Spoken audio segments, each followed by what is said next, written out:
Hi guys, it's me Chazza HD and welcome tonight to this review of the Monaco Grand Prix from yesterday. Of course, the 2022 edition of the Monaco Grand Prix. And what we're going to be doing tonight is having a deeper look at certain things from the Grand Prix, into certain battles, certain teams, certain drivers in tonight's review. Not going to be the longest review in the world because it's not, away from the front battle. There wasn't an absolute ton going on, but we will cover some topics in tonight's stream. Hopefully you guys are doing well. Hopefully after yesterday's Grand Prix, you are, doing well. And no matter what time it is in your part of the world, no matter what part of the world you're from, and whatever your circumstances, hopefully you're having the best day possible you can be having. And hopefully with me tonight, you will join me in reviewing the certain topics I am going to get into, and I'll reveal them now. So the first and main topic will be, as the title says, it's going to be about how Ferrari bottled it yesterday in Monaco and how they blew the victory and gave and really gifted Red Bull victory in Monaco, and for, of course, Sergio Perez, the Red Bull man. And then also, we're going to get into Fernando Alonso and just quickly look at, his lap times and just illustrate, how unusual his race was after the red flag period, halfway or just under halfway into the Grand Prix, and look at his lap times just to illustrate how slow he was and then how suddenly he went so much quicker. And also look at probably a couple memes to do with it as well. And also, we'll look at the Lewis Hamilton-Esteban Ocon incident quickly, because it was, that incident, the reason why Ocon got a penalty. And it was, at the time, that incident, I thought, no way, that can't be a penalty. But looking back at it, I have a different opinion to what I had, so we'll get into that later on. But yeah, hopefully you guys will join me in reviewing that tonight. And yeah, make sure to post in the live chat throughout the stream, giving me your thoughts as to what I talk about and analyse in this stream. And I'll make sure at certain points of the stream to come to you guys when I can. Just want to, though, remind you guys, if you are already forgetting what the results were yesterday, here are the race results from yesterday's Monaco Grand Prix. Sergio Perez took his third win of his F1 career, second for Red Bull, and yeah, fantastic victory for him. A very emotional one, definitely for him and his fans. Carlos Sainz finished in second, Max Verstappen third, Charles Leclerc, very disappointingly for the home fans, in fourth. George Russell finished in fifth, Lando Norris in sixth, with Fernando Alonso seventh, Lewis Hamilton eighth, Valtteri Bottas ninth, and Sebastian Vettel in 10th, and then Gasly in 11th, Ocon 12th, Ricciardo 13th, and then Stroll, Latifi, Zhao then. Just wanted to make sure I got that right, of course. And then Tsunoda was the last finisher of the Grand Prix, lap down. Only 3 cars lapped, surprisingly, even though, yes, there was a red flag in the middle of the race. Still a bit surprising that we didn't get more people lapped.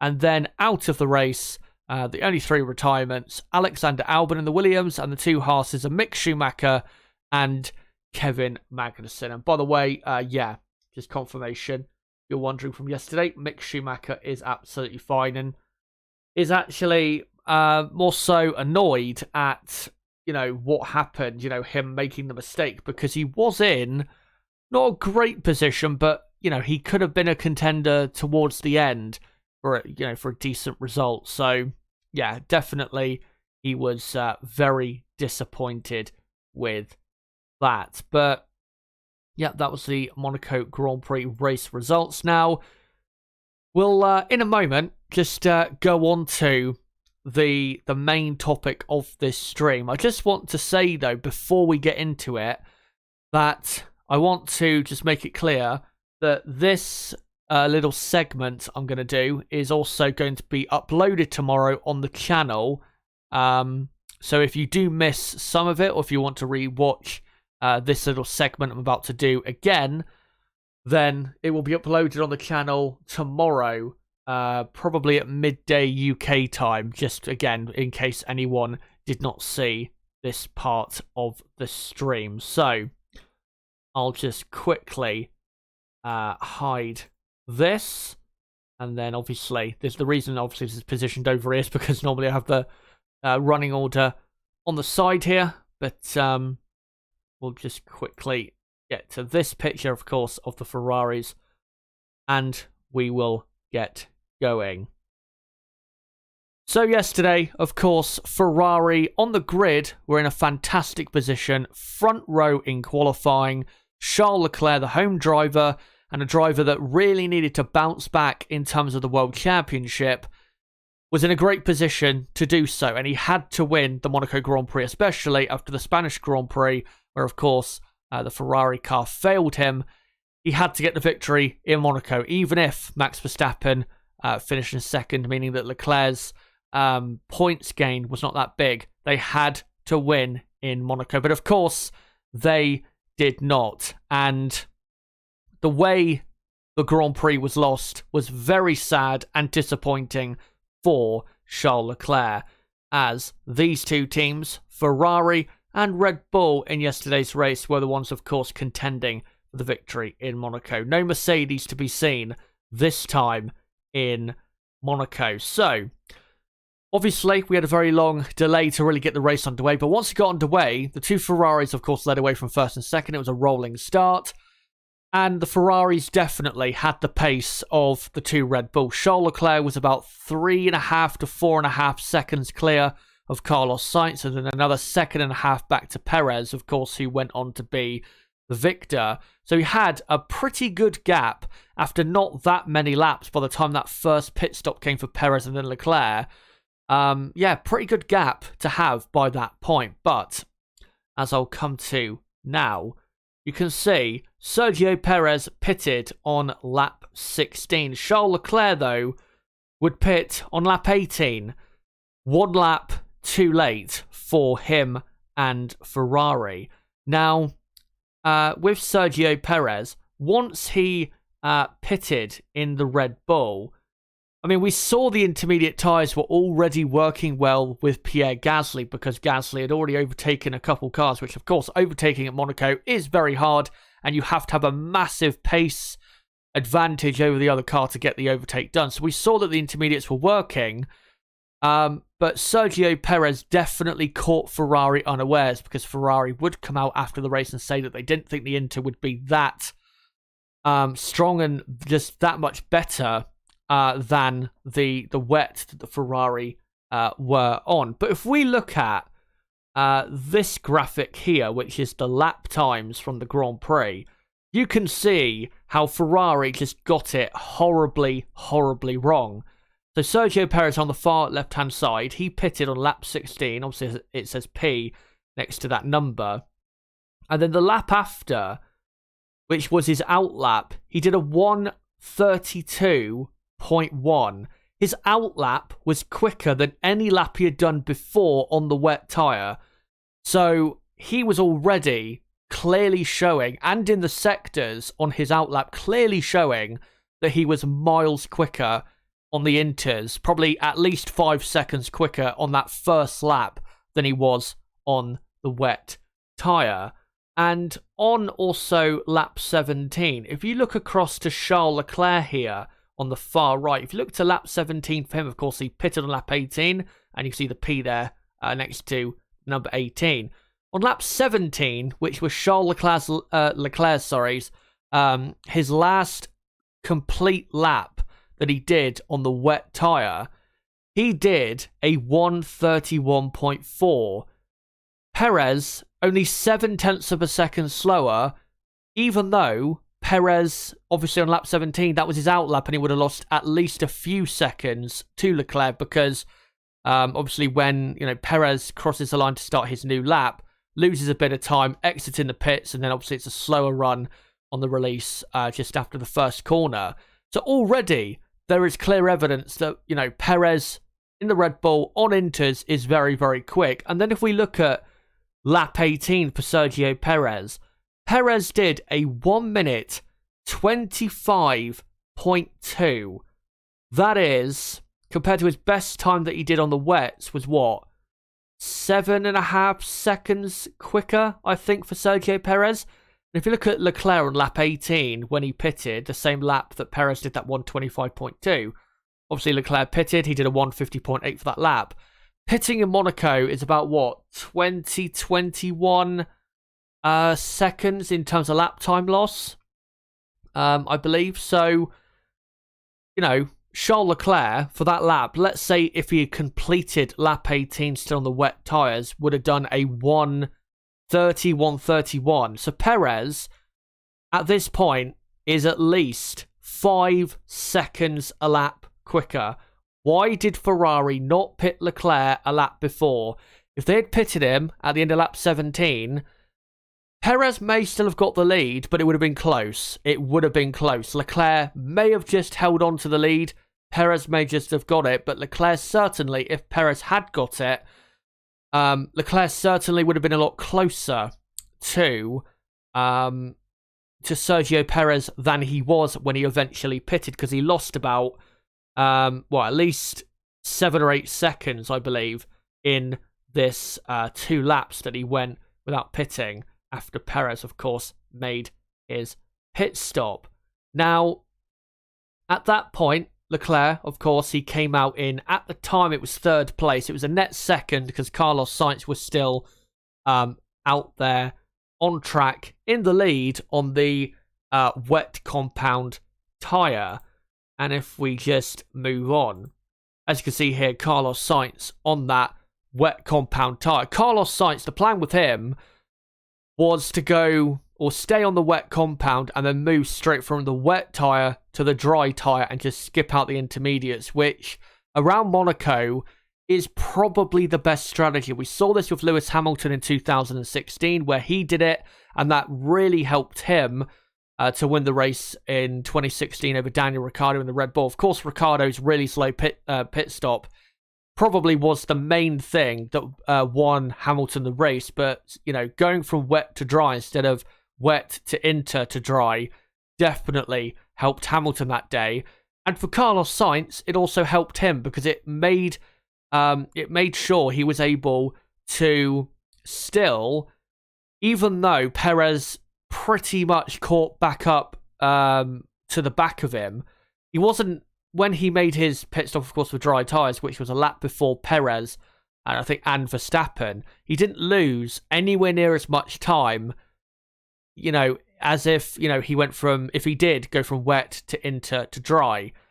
But of course, when he came in, Charles Leclerc was directly behind. Of course, this is Carlos Sainz's pit stop, and yeah, directly behind was Charles Leclerc in the Ferrari, who lost 2 or 3 seconds having to wait, you know, stuck behind Sainz, and that was another 2 or 3 seconds lost for him. Now, if I just quickly move on to this screen share and come to this video, you will hear what was going on team radio at that exact time. Hopefully, you guys will be able to hear the team radio well enough. I'll put the sound up a bit, but you can hear what Ferrari at the time were doing, and you can also hear exactly why Ferrari still, when it comes to important strategic decisions, still are just hopeless when it comes to these type of situations, as we'll get to now. So if I go to 35 seconds, and I'll just quickly put the sound on, so hopefully you guys should hear this. So here we go.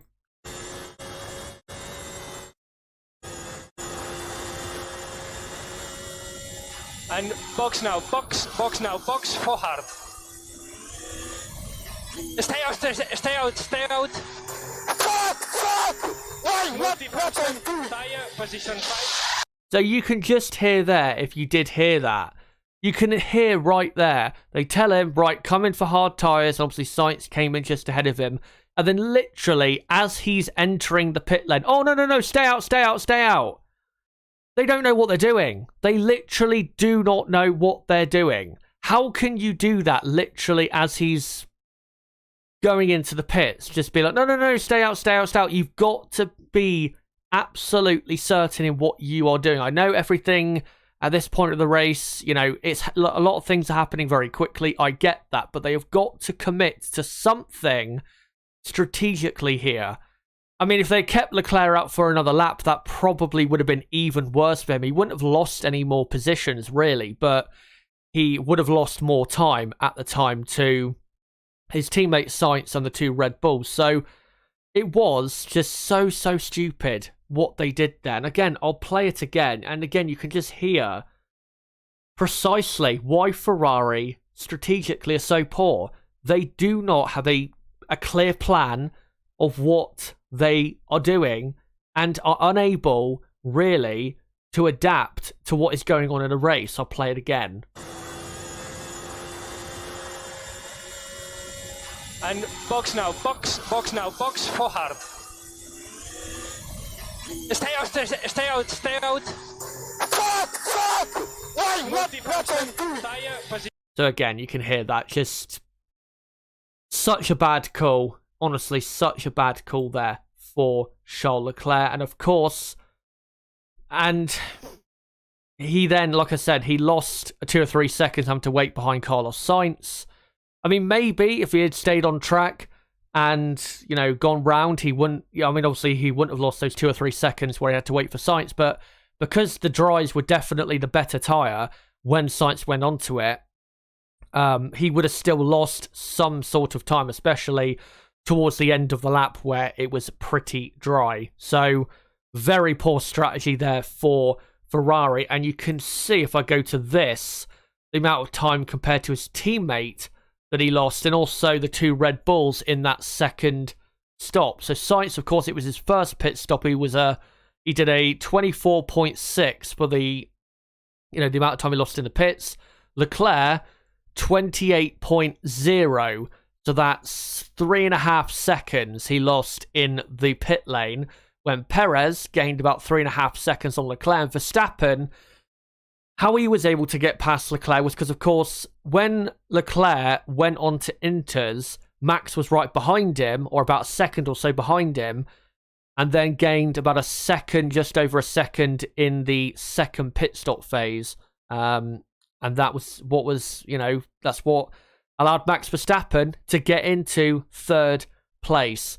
Now, on reflection for Ferrari, I think you'd have to say, again, what they did was, it was very poor, very undecisive, and just what happened to me just screamed that they didn't have a real clear plan, and also didn't really know what to do during those, of course, very tense moments in the Grand Prix.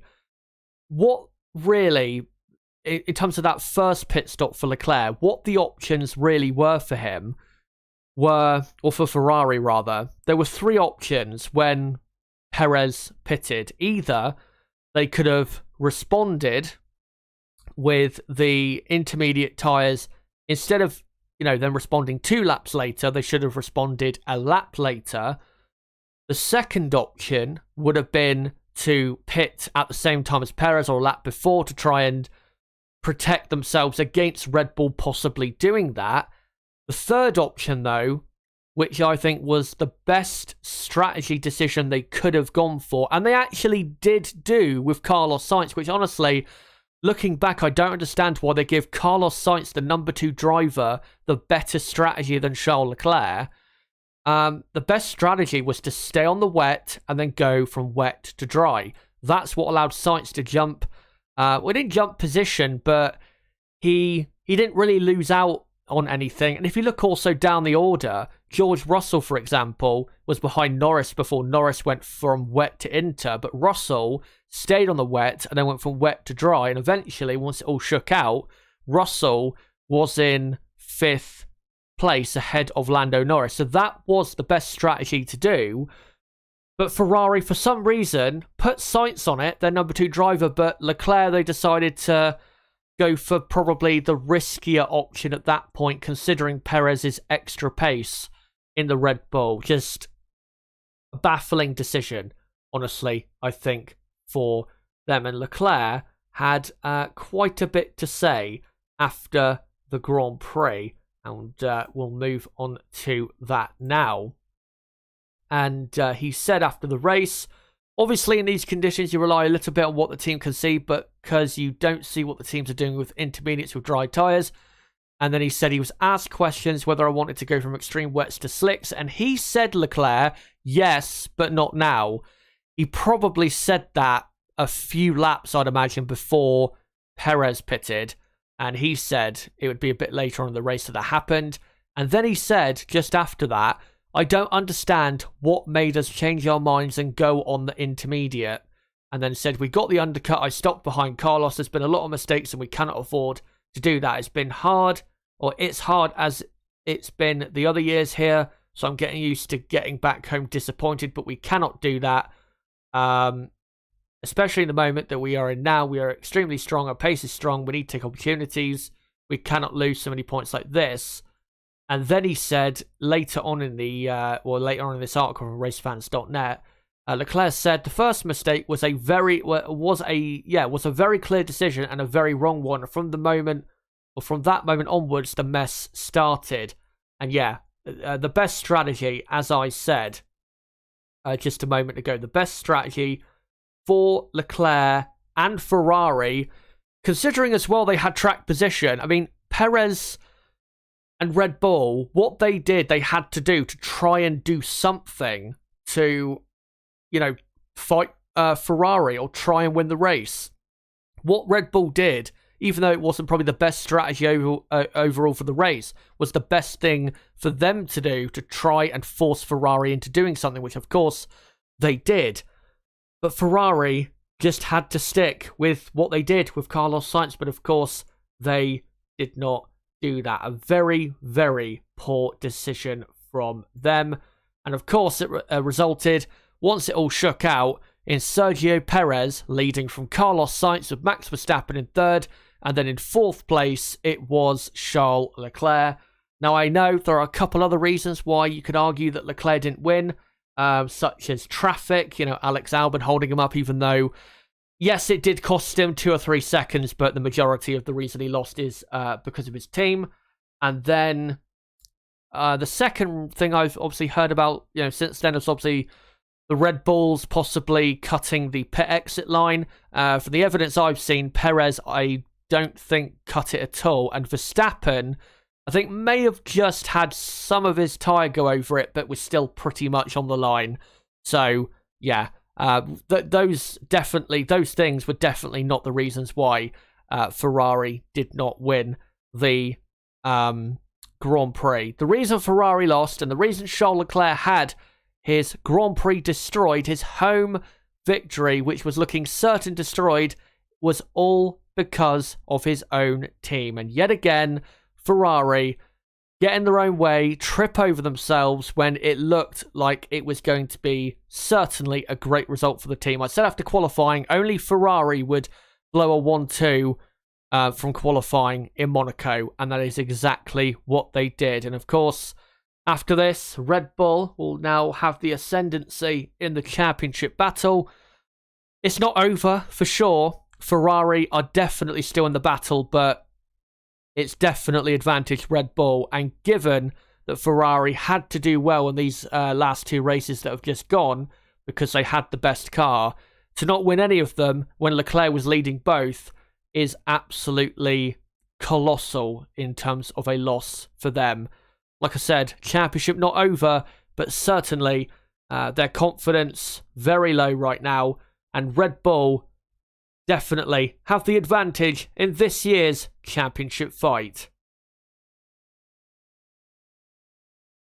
So that is that part, or that main topic for you guys.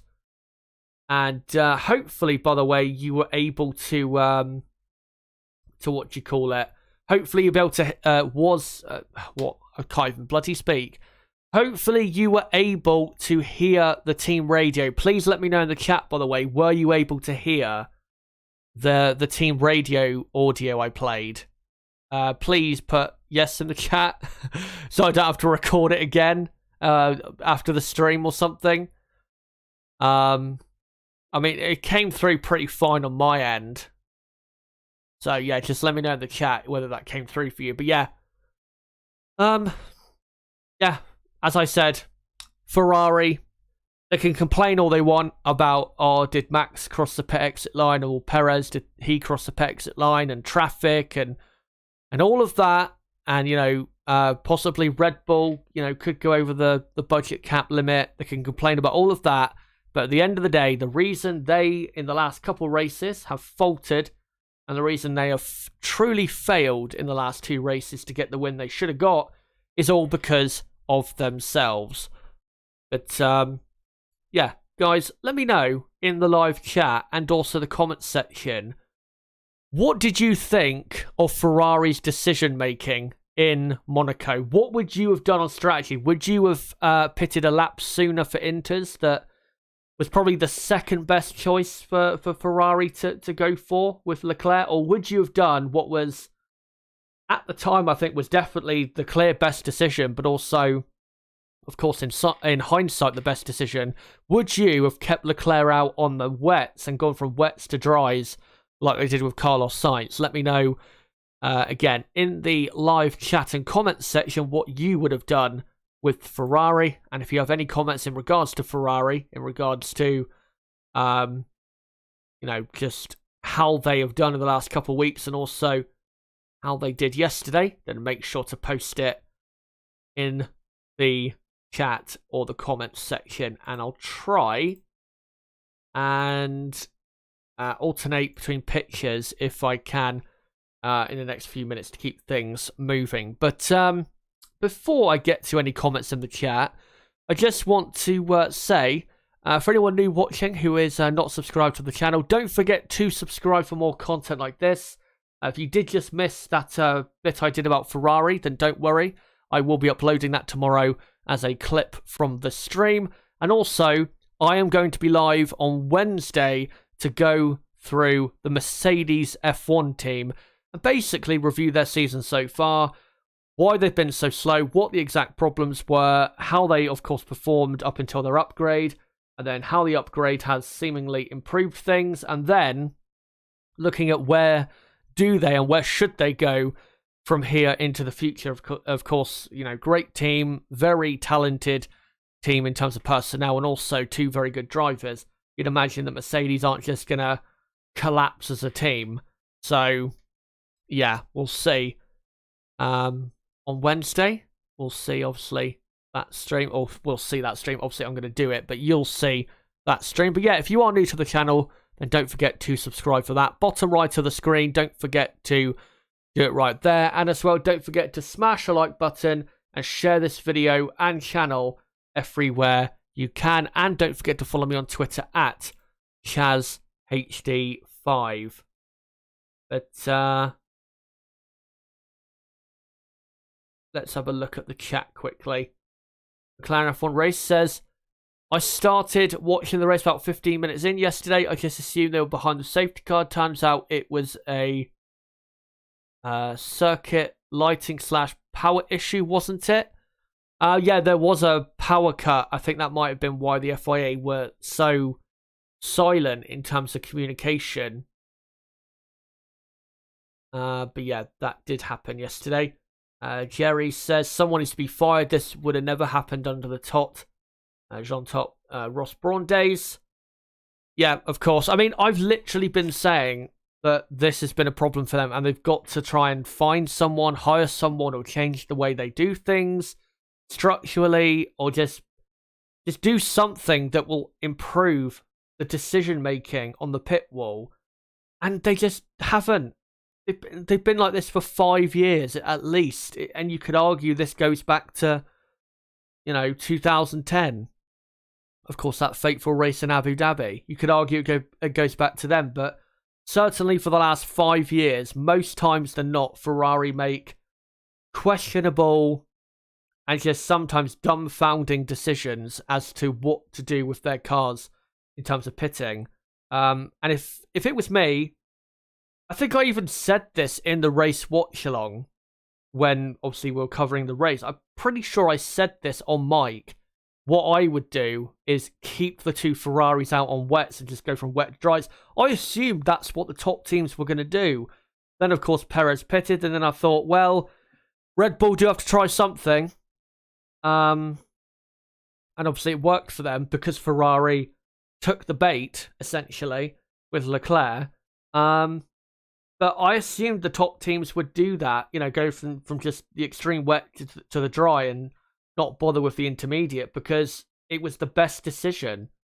And it's been proven to work here in the past. So, yeah, I just don't understand. Don't understand what they were doing. Sergio Perez won the race. Good for him. Ferrari choke under pressure. What's new? Indeed. And Josiah in chat says, Ferrari are rubbish. Let's laugh at them some more. Yeah. Well, of course, on this channel, we have been known for laughing at Ferrari a bit more than other teams. And rightfully so, because a lot of the things they've done in the last couple of years have been worth laughing at them. Of course, I'm not biased against them. I want them to be a race-winning, championship-challenging team. I want them to be that. And I have, absolutely no problem with Ferrari winning the championship. No problem at all. The only thing I have a problem with is just how stupid they are. And obviously, that's why I've made so many videos criticising them. Of course, I did a very nice season review of them in 2019, which probably one of the best videos I've ever done. It was a part 1 and part 2. I think it was like an hour and 20 minutes in total if you add up the time or the run time of both videos. So yeah, we've been known here to take the piss out of Ferrari. G Walker says Mercedes just as bad. No, I wouldn't say that at all. Josiah says no, they're not. In response to that comment, we don't have any expectations of Mercedes this season. And also Josiah says Ferrari is supposed to win the championship. I wouldn't say they're supposed to, but they should. After Melbourne, Leclerc was, how many points clear was he of Verstappen after Melbourne? Like 40, 45 points clear? I think 40, yeah, I think it was 45 or 46 points clear. After 3 races. Now, if you look at F1 history, most times in F1 history, someone who builds a lead like that after 3 races tends to go on and win the championship. Or, starts the season that well when the other rival, starts that poorly. Of course, Max only finishing one of the first 3 races. And then since then, Ferrari have just completely collapsed. Leclerc, of course, made a big mistake in Imola, and then Verstappen won. Then Verstappen won in Miami after Ferrari had a front row and had some poor tyre wear. And then obviously Spain, leading by a mile, engine failed. And then in Monaco, front row lockout, and Leclerc was leading comfortably. And then they found extra special ways to throw away the victory. So it's just amazing how they keep doing this. I honestly thought coming into the season, maybe a couple times we'd see the old Ferrari in terms of those classic strategy mistakes and all of that. But I didn't think they would go full 2019. Because that's what yesterday was. Yesterday was like Mexico 2019, where I remember that race. They were definitely at their peak for clownery on strategy, where they put Leclerc on a 2-stop when they didn't have to. I remember in that race, when everyone else, or certainly the race winner, and even the other Ferrari of Vettel, was on a 1-stop, and that was the best strategy to go for. And Leclerc, of course, was leading the race and started the race on pole. And then Vettel, I mean, I'm still not even sure if they had a plan that day for when Vettel was supposed to pit. But essentially, that day, Sebastian Vettel pitted when he wanted because Ferrari just didn't know what to do. Which, yeah, just incredible how a team that big can be that pathetic at something not even that hard. And I will, when it comes to strategy in F1, I mean, it is hard sometimes to a certain extent, but most of the time, you just need to use your common sense and look at, the track you're racing at, the conditions, the lap times, and just use your common sense rather than just...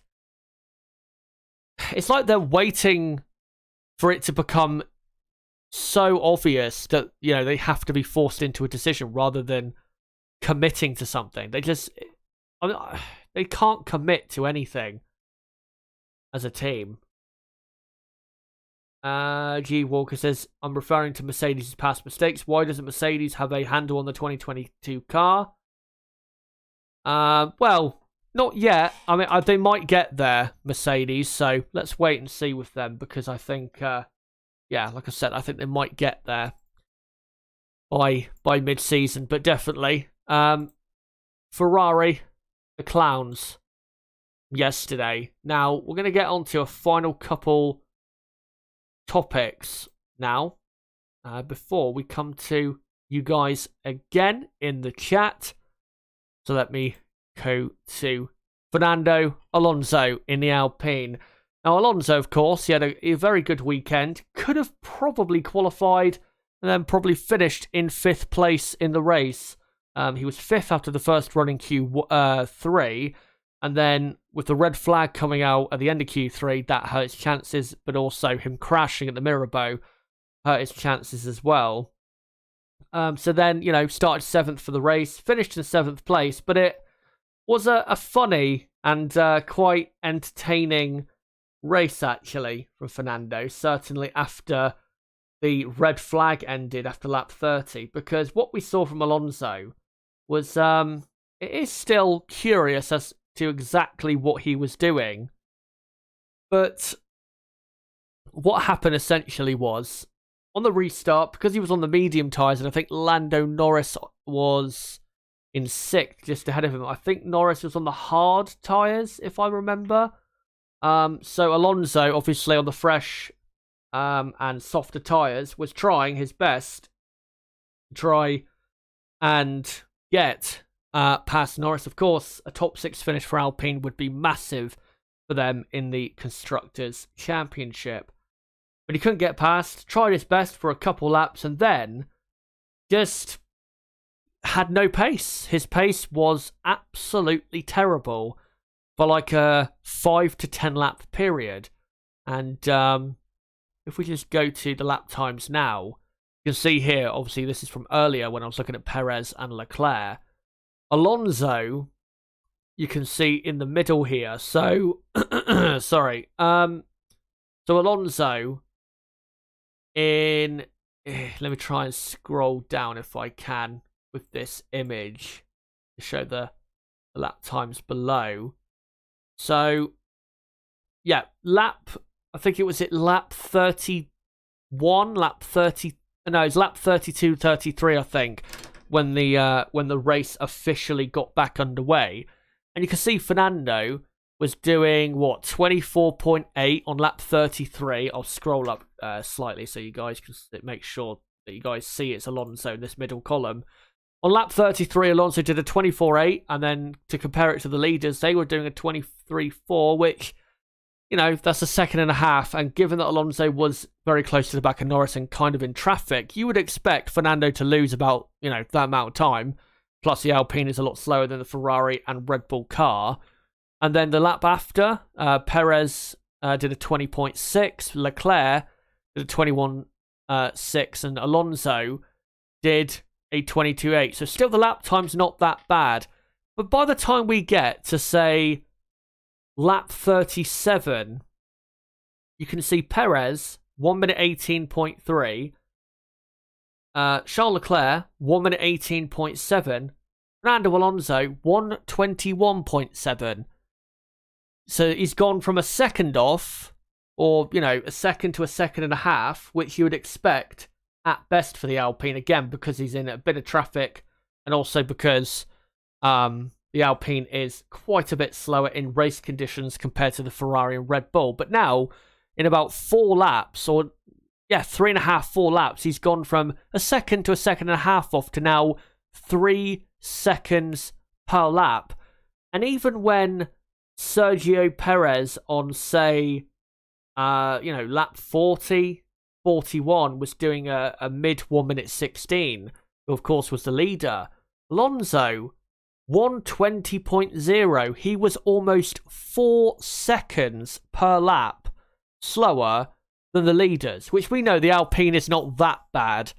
It is definitely not that bad. It's a lot quicker than that. It should be, given traffic, a bit of traffic in there, but also given, normal lap times, given that the Alpine is clearly slower than the Ferrari and Red Bull, it should be at best a second a lap for Alonso, but probably more like a second and a half. So 4 seconds a lap is a very unusual amount of time to be losing, and that puts him, it did in the Grand Prix put him as the slowest person in the Grand Prix around, between, lap 37 and, say, lap 45.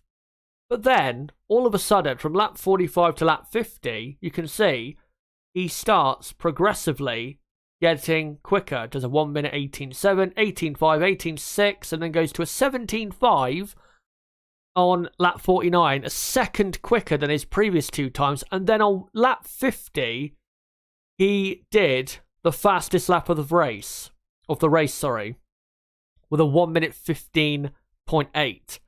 Which was 4 seconds a lap quicker than he was doing 7 laps before. And, by the time he was doing a 15.8, he was now going 2 seconds a lap quicker than the leader. Just, again, doesn't make any sense. But then he started to back off and started to do really late 1 minute 17s, more so 1 minute 18s, when the leaders were pretty much lapping at that speed now. So basically, after that lap 50, where he did the fastest lap of the race at 1 minute 15.8, was now lapping consistently as quick as the leaders. Very strange, also very funny that he, did this. I mean, yes, it does, to a degree, show that, overtaking Monaco is so hard. Lewis Hamilton, though, he could have, created a better opportunity for himself to overtake. We did see a couple overtakes in the race yesterday, with big pace differentials. So Hamilton, he could have done it, but he just wasn't able to get it done, I think, because Alonso was looking after his tyres. And that is the reason, by the way, I believe he was doing this, was he was just looking after his tyres, because of course he was on the medium and he didn't want to fall into a situation like Sergio Perez fell into, where the mediums went off towards the end. So that's what Fernando did in the Grand Prix. And let me just get up quickly. Let me just quickly get up a tweet that I saw from yesterday, so I could show it on screen for you guys. It was very funny that I saw. Here we go. I'll just quickly get it up. And here you go.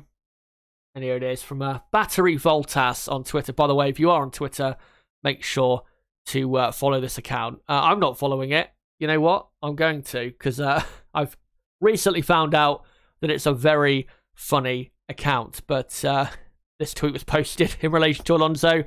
Holds up half the field, pulls away from Hamilton, sets the fastest lap, refuses to elaborate. Alonso isn't an alpha, trust me, he is a sigma, and was clearly yesterday on his sigma male grind set in 7th place. And look at that beautiful man. What a fantastic driver he still is at 40 years old now. And I will say that the reaction from Twitter was quite funny. Majority of it was from Lewis Hamilton fans, of course, saying, "Oh, Alonso, he needs therapist treatment," and obviously, I think most of them were probably joking, or at least I hope so, because that's not the reason he was doing it. He wasn't holding up Hamilton because fuck you of something, that happened 15 years ago. I don't think Fernando. I think he can be to a degree, Fernando. I think he can be bitter, but not. He's not that bad. To be bitter about something 15 years ago when the world is just completely different now.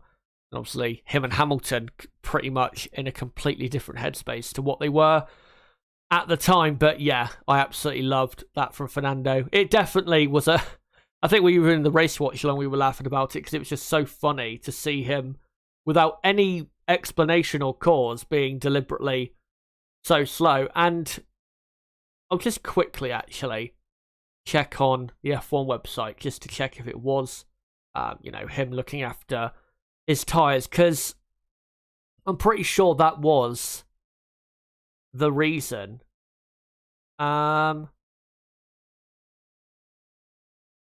Let me, and yeah, explained his slow stint, and then said we had to do a lot of tyre management. We had concerns with the yellow tyre degraining a lot, so yeah, he was looking after his tyres. And I know people will say, oh, something should be done about this. I did see a couple of that on Twitter, which honestly does my head in. There's absolutely nothing wrong with it, because I said, as I said in the race watch along that I did yesterday, of course, with Nib, he tried to pass Norris, couldn't get it done, and he wasn't, after that, after his chance had gone, wasn't going to pass him. So he may as well, because he knows he's good enough to hold off Lewis Hamilton, even though he's going much slower.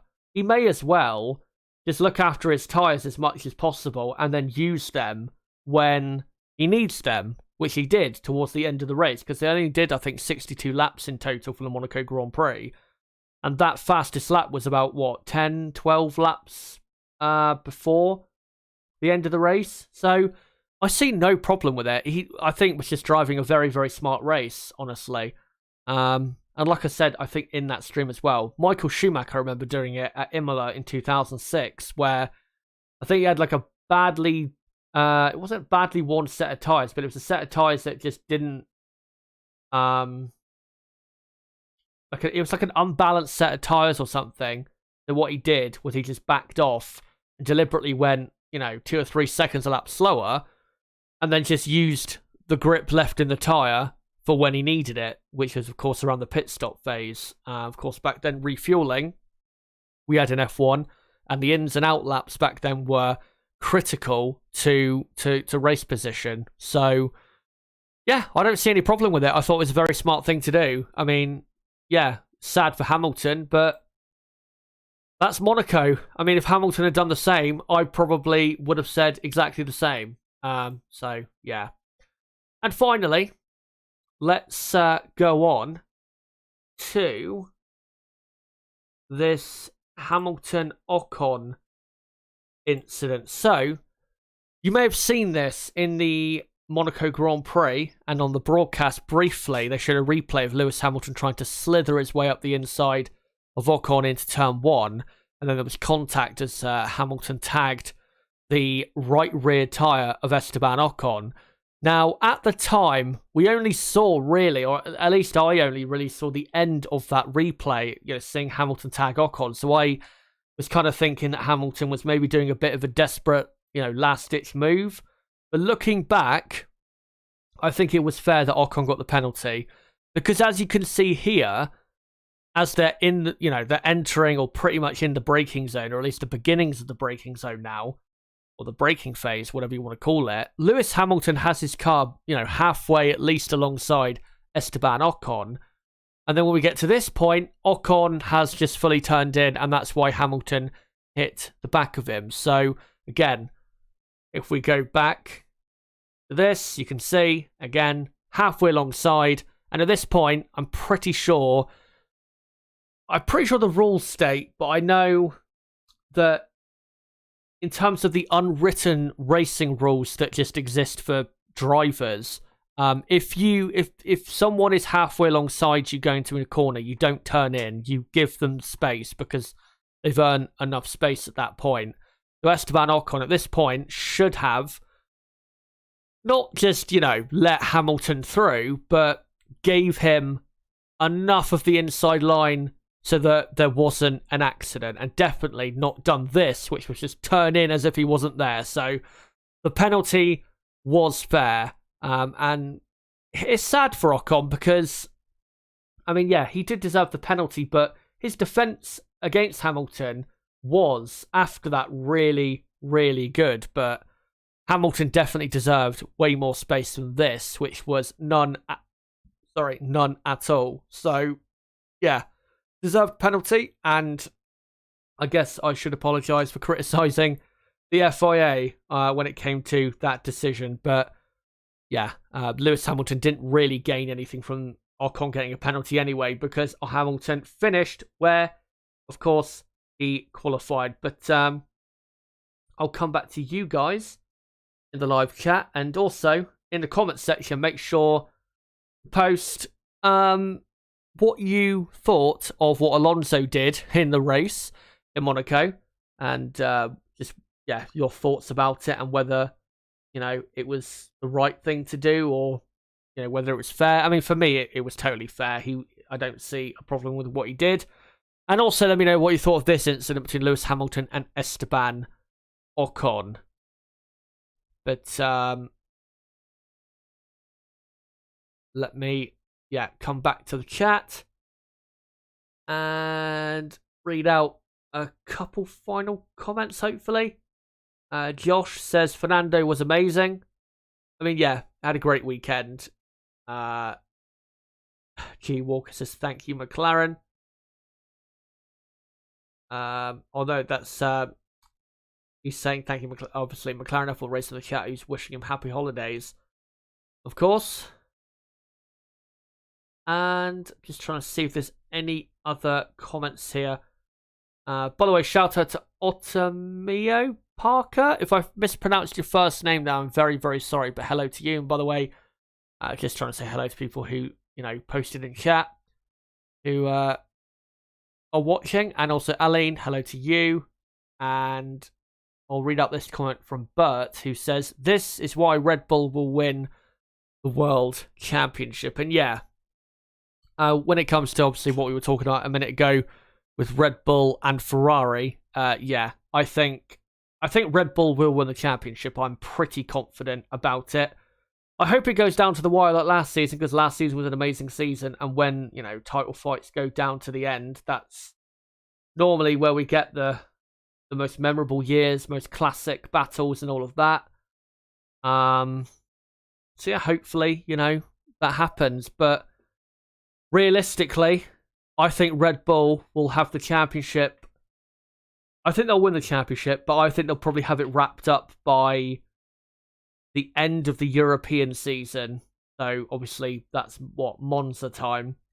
The only tracks from now until the end of the European season where I think Ferrari could win, Baku, they could, because I remembered, obviously today when making this stream, I remembered actually Charles Leclerc is very good in Baku, was dominant there in F2, and then was 6th there in a Sauber in 2018, and probably would have got pole in 2019 had he not crashed. And then, of course, last year, with one of the best laps of his career, finished in first place and obviously got pole position. Didn't really have the pace in the race, but Baku is definitely one of his best circuits. So Ferrari could win in Baku, but I think it'll be tough. It definitely will be tougher than Monaco in terms of the pace, their pace compared to Red Bull. And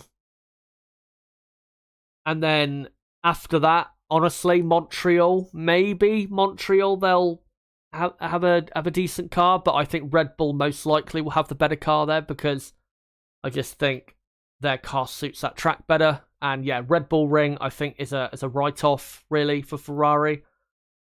And then the only other races I can think of between now and the summer break where they could win, other than Baku, is probably Silverstone possibly, if they set their car up really well. And we know Leclerc is very quick around Silverstone.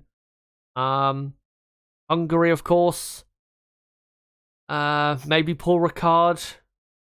But it's going to be close there. And then after that, probably Zandvoort. But certainly in Montreal, maybe you could say Baku as well, but certainly Montreal, Austria, Red Bull Ring, not probably Silverstone, maybe Silverstone, maybe Paul Ricard, but also Spa and Monza, definitely. I think Red Bull will be the favourites there. So it is looking very good, I think, for Red Bull, because these two tracks are probably, that we've just raced at, the Circuit of Catalonia and Monaco, probably the two best tracks for the Ferrari car this season.